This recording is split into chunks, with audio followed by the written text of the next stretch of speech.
Everyone, today I'm going to walk you through how to add links to Telegram stories. First thing is open up your Telegram, and then you pull down till you get to the stories part. Then tap on my stories. Then you can decide to take a picture using your camera here or from your gallery. So I want to choose a photo or video.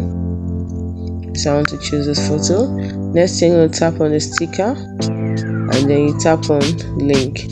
Now, if you're a Telegram Premium user, you can add links to story, but since I'm not, I can't.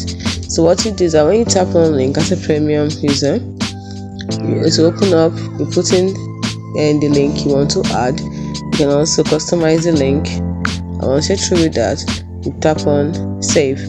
You can change the color and stuff like that.